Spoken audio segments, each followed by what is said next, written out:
Kevin, thank you for doing this. I'm really happy to have you here. You have so much knowledge and experience, and I just appreciate this very much. I wanted to just go ahead and start by asking you to share your name and your title and a little bit about MDR. Okay, sure, Judy. Thank you for having me today. I'm Kevin Shrake, and I'm the Executive Vice President, Chief Operating Officer of MDR. And MDR is a resource capability company. We go out into the marketplace, inside and outside of healthcare, and we find best practices, and we bring those best practices to solve business problems for our clients. And actually, that's how you and I found each other. You're a best practice in the topical area that we're going to discuss today. Thank you. I'm happy to be part of the fold.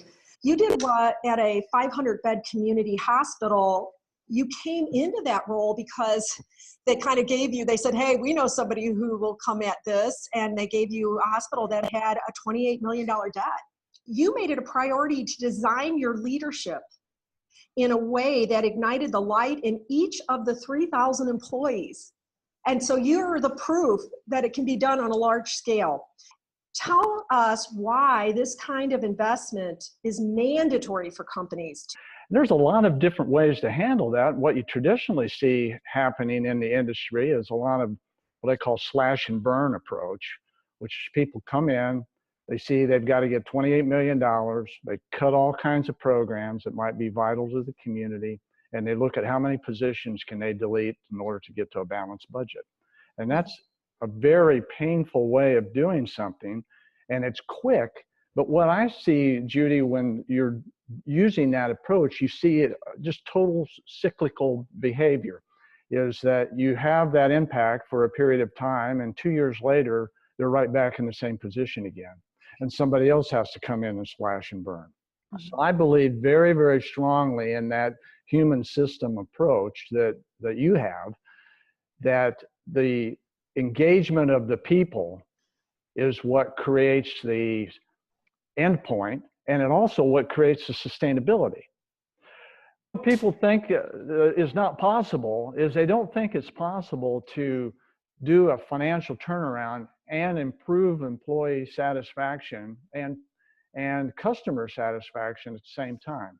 And that's wrong. The reason that you need this expert help, I think, is twofold. One is, even if you have the skills and the ability and the mindset to do this, it's too much.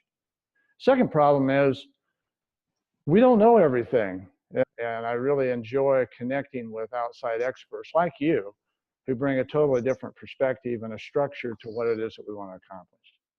Thank you, Kevin. And you certainly proved that investing in people really made a very measurable difference. So Kevin, you told me that if you had had a Lifework system, the organization could have sustained positive change and continued to improve even after you left because of the structure that would have been put in place. So tell us about how you realized that by not being able to transfer responsibility to everyone, there was a bit of a loss for you. Yeah, I think sustainability is incredibly important, and I knew that I had the ability to do a few things. I had the ability to recognize, engage people, and get them excited. And what you really want to do is transfer that whole model and that whole responsibility process to each and every employee so that they can police themselves in the appropriate way. Yes. Judy, what do we do in life to get better? We hire experts and people that help us, that have structure and have process and have capabilities.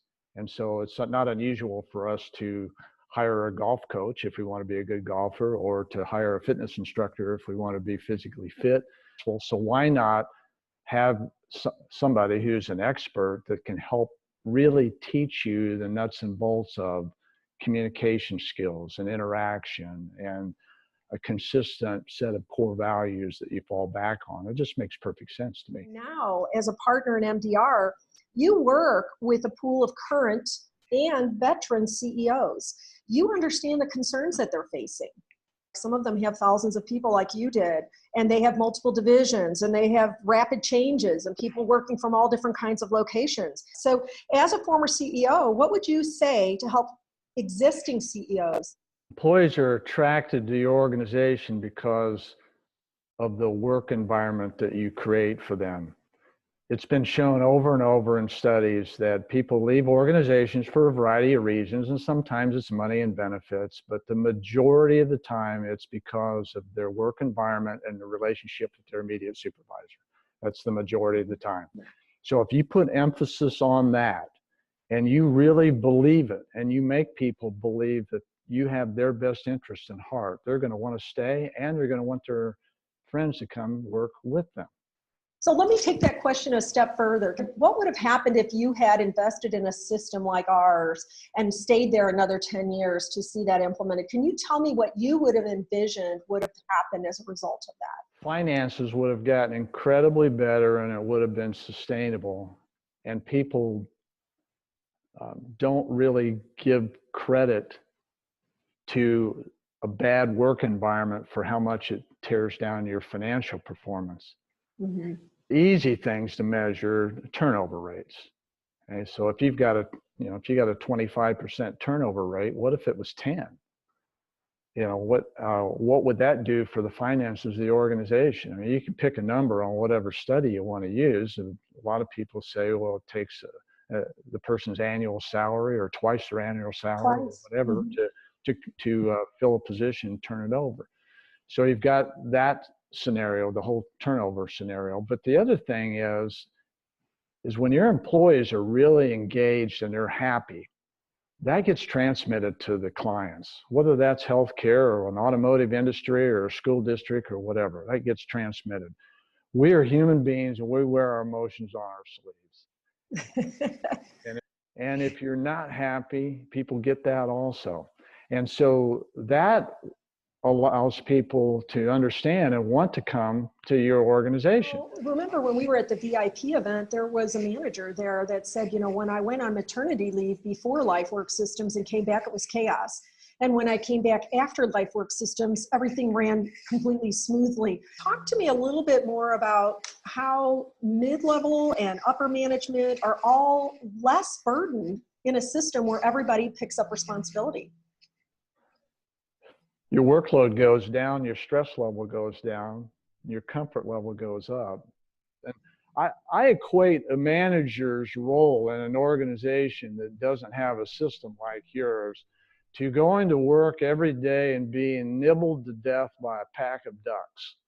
Okay, not any one nibble will kill you, but the little cumulative effect of all those nibbles it'll take you down.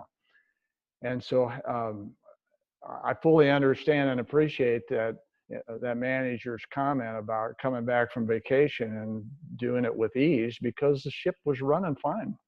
What having a system in place does is allows everyone to know how to behave, how to act, and how to interact.